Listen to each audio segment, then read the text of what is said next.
It all started with my grandma. I was just a kid when the doctor sent my grandma home in a wheelchair to die.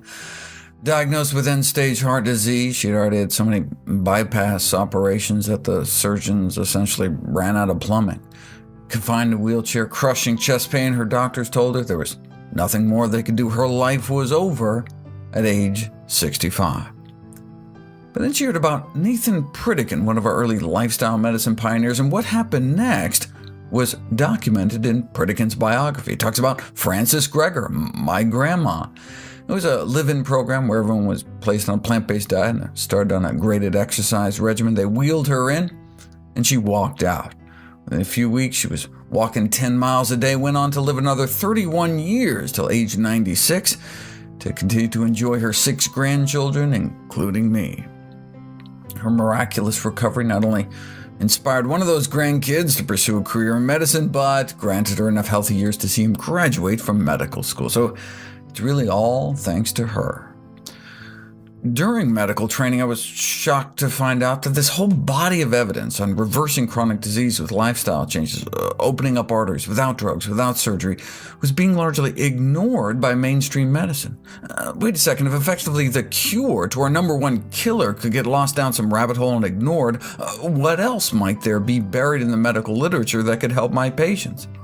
I made it my life's mission to find out. That's what led me to start nutritionfacts.org, and that's what led me to write the book, How Not to Die. Surveys show people wildly overestimate the power of pills and procedures to keep them healthy. For example, patients believe cholesterol-lowering statin drugs are about 20 times more effective than they actually are in preventing heart attacks. No wonder most people continue to rely on drugs to save them. But our leading killers aren't caused by drug deficiencies. The dirty little secret is that most people surveyed said they would not be willing to take many of these drugs if they knew how little benefit these products actually offered.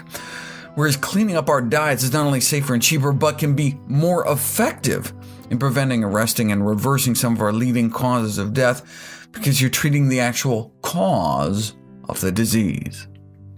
Each year, the CDC compiles the 15 leading causes of death, and so I have a chapter on each. How not to die from heart disease, how not to die from lung disease, how not to die from brain diseases, digestive cancers, infections, diabetes, high blood pressure, liver diseases, blood cancers, kidney disease, breast cancer, suicidal depression, prostate cancer, Parkinson's disease, and how not to die from so-called iatrogenic causes, which is essentially death by doctor.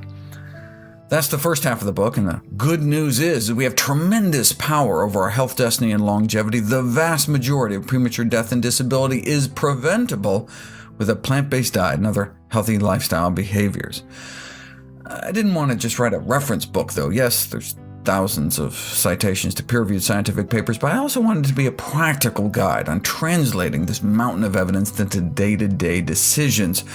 And so that's what became the second half of the book.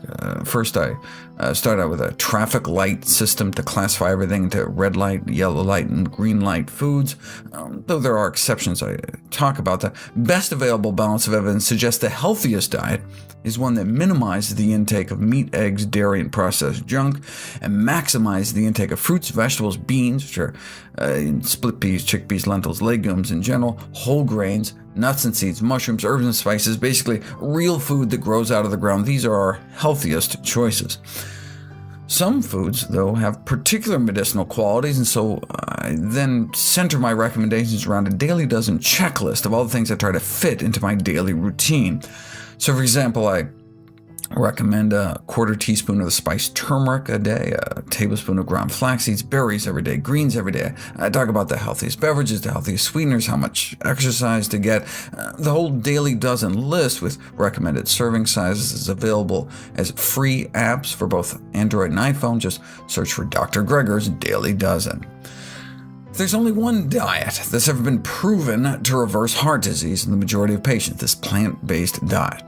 If that's all a plant-based diet could do, reverse the #1 killer of men and women, shouldn't that be the default diet until proven otherwise?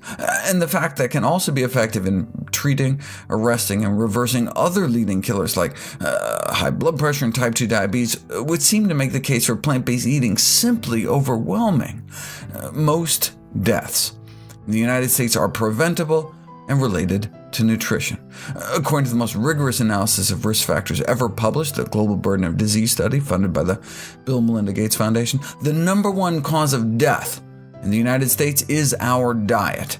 The number one cause of disability is our diet, which has now bumped tobacco smoking to number 2. Smoking now only kills about 500,000 Americans every year, whereas our diet kills hundreds of thousands more.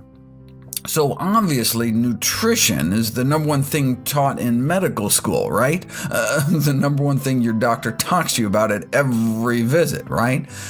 How could there be such a disconnect between the science and the practice of medicine?